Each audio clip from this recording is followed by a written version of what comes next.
খবরের শিরোনামে বারবার উঠে আসছে এক নাম, গ্লোবাল সুমুদ ফ্লোটিলা।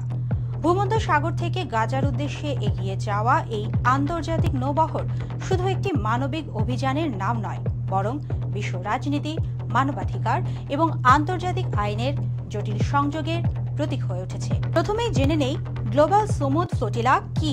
সুমুদ শব্দের অর্থ অবিচল সহনশীলতা, যা ফিলিস্তিনি সংগ্রামের প্রতীক। গ্লোবাল সুমুদ ফ্লোটিলা হলো এক আন্তর্জাতিক নৌবহর যার মিশন গাজার অবরুদ্ধ জনগণের কাছে সরাসরি মানবিক সহায়তা পৌঁছানো এবং ইসরায়েলের নৌ অবরোধকে চ্যালেঞ্জ দেওয়া। Freedom Flotilla Coalition, global movement to Gaza, মাগরের সুমুদ ফ্লোটিলা ও সুমুদ নুসান্তারার যৌথ উদ্যোগে 2025 সালের মাঝামাঝি গঠিত হয় ফ্লোটিলা, যার উদ্দেশ্য গাজার জনগণকে খাদ্য, ঔষধ ও জরুরি সহায়তা পৌঁছানো, আন্তর্জাতিক মনোযোগ আকর্ষণ করা এবং অবরোধের অবৈধতা তুলে ধরা, নৌ অবরোধ চ্যালেঞ্জিং করা এবং নৌ রুটে মানবিক প্রবেশাধিকার দাবি করা। গত 1 সেপ্টেম্বর স্পেন থেকে শুরু হয় যাত্রা। পরে তিউনিসিয়া থেকেও কয়েকটি জাহাজ যোগ দেয়। প্রায় 40টিরও বেশি জাহাজে 44 দেশের 500 জন মানুষ যুক্ত হয়েছেন, যাদের মধ্যে পরিবেশ কর্মী গ্রেটা থুনবার্গ, ম্যান্ডেলা, বিভিন্ন দেশের সংসদ সদস্য, আইনজীবী, চিকিৎসক ও সাংবাদিক রয়েছেন।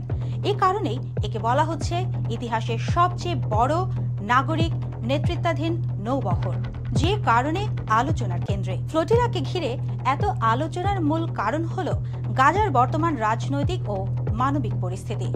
একদিকে মানবিক সহায়তা পৌঁছানো জরুরি, অন্যদিকে ইসরায়েল এটিকে নিরাপত্তা হুমকি হিসেবে দেখছে এবং নৌবহরকে তাদের ঘোষিত বিপদ সীমাতে প্রবেশ করেছে বলে সতর্ক করেছিল। ইসরায়েল ইতোমধ্যেই 39টি নৌকা আটক করেছে।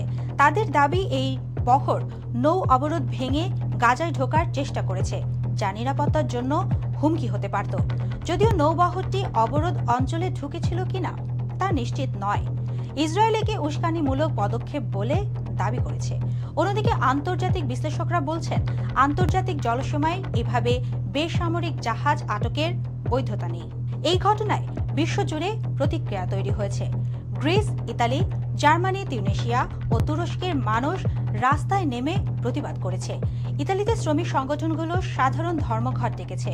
স্লোগান উঠছে নৌবহর সাংবিধানিক মূল্যবোধ এবং গাজার পক্ষে। তুরস্ক একে সন্ত্রাসবাদের কাজ বলে নিন্দা জানিয়েছেন। কলম্বিয়াও কড়া অবস্থান নিয়েছে। প্রেসিডেন্ট গুস্তাভো পেট্রো ঘোষণা দিয়েছেন ইসরায়েলি কূটনীতিকদের বহিষ্কার করা হবে এবং এই পদক্ষেপকে নেতানিয়াহুর আন্তর্জাতিক অপরাধ বলে অভিহিত করেছেন। আর আয়ারল্যান্ড উদ্বেগ জানিয়েছে আটক হওয়া 7 জন আইরিশ নাগরিককে আন্তর্জাতিক আইন মেনে মুক্তি দিতে হবে।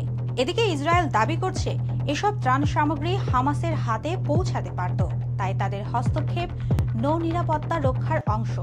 একই সঙ্গে তারা জানায় ফ্লোটিলায় থাকা গ্রেটা থুনবার্গ সহ সকলে সুস্থ ও নিরাপদে আছেন। এখন প্রশ্ন হলো এর প্রভাব কি হতে পারে? এই বহর সরাসরি যুদ্ধ নয়, শুধু খাদ্য ও ঔষধ বহন করছে, কিন্তু বাস্তবতার এটি দ্রুত রাজনৈতিক ইস্যুতে পরিণত হয়েছে।